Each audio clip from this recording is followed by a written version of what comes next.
Welcome. My name is Stacy Joyce, and I want to introduce myself and my new channel, Scoliosis Fusion. I am a certified yoga for scoliosis trainer, and I'm also training to be a scolio Pilates practitioner.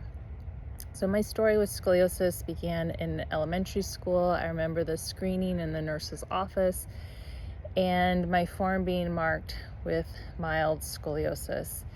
And those words meant nothing to me at the time, and I guess it felt like the word mild was a pass, like it's okay, and we all forgot about it.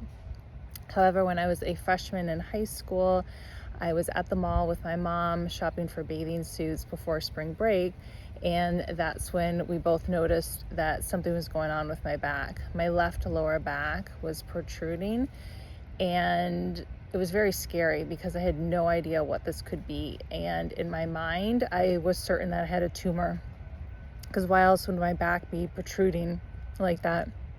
So I went to the doctor, ended up with an orthopedic surgeon, and there was that mild childhood scoliosis, no longer mild anymore.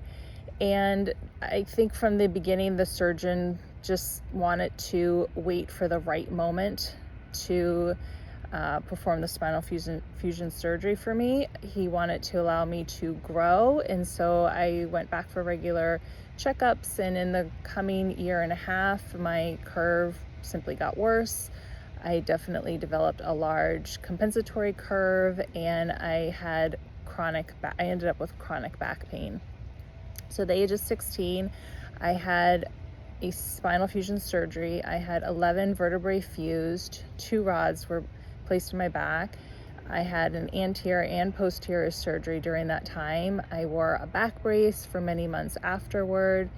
And the only time during all this period where the words of therapy ever came up was once in the hospital. They told me I was going to go to physical therapy to learn how to walk again.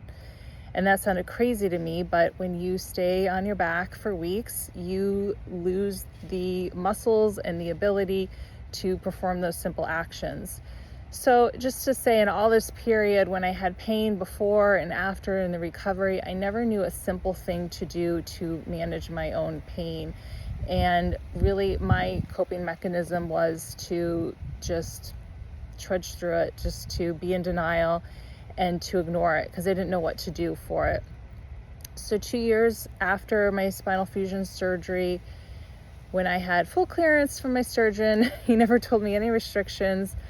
He said, do whatever you want. I was living at the beach at the time, and I was even scared to go in the ocean. I was scared that a wave might knock me down.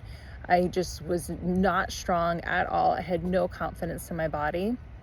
Around this time, I joined a women's only gym, and I certainly was not coordinated. But I ended up in a yoga class, and I remember being stiff, but I remember feeling safe.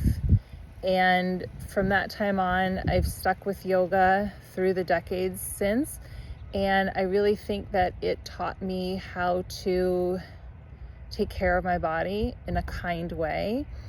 And it helped me certainly manage pain, build strength, and just feel like I was giving my body the right kind of attention that it deserved. So in my late 20s, I moved to New York City, and I worked a number of office jobs. And after some years, I physically couldn't sit so much, and I decided to take my first yoga teacher training because yoga had helped me so much. I thought, well, this is just going to be my next step. After my 200 hour, I decided to take the 300 hour, and a project that I chose to share with my group was going to be about yoga for people with scoliosis.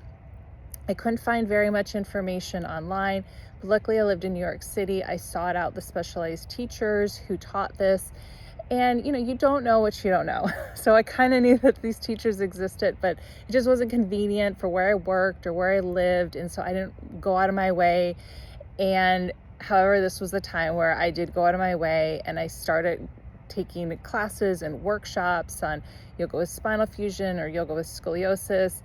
And my world was really turned upside down. I felt very I was very upset that I had been practicing for almost 15 years at that point, and I realized that not a single teacher I had worked with knew what it meant to have scoliosis, much less the spinal fusion, and I didn't know either.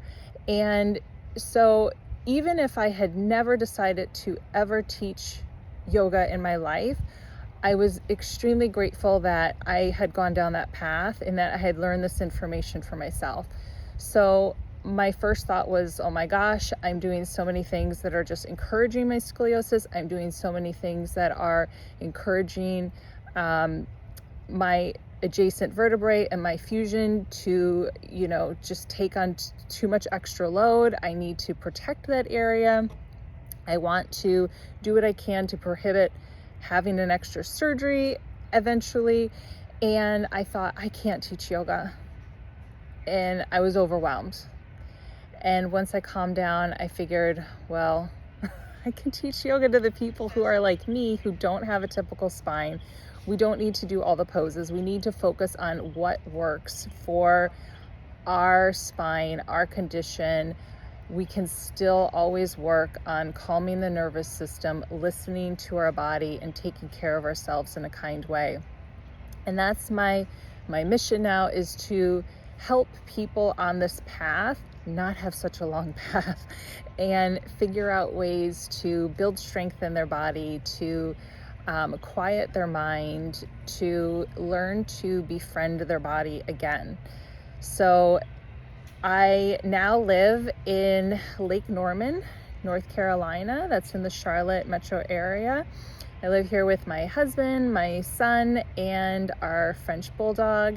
And if you would like to follow me, you can learn some tips for how to manage your scoliosis and spinal fusion care with yoga.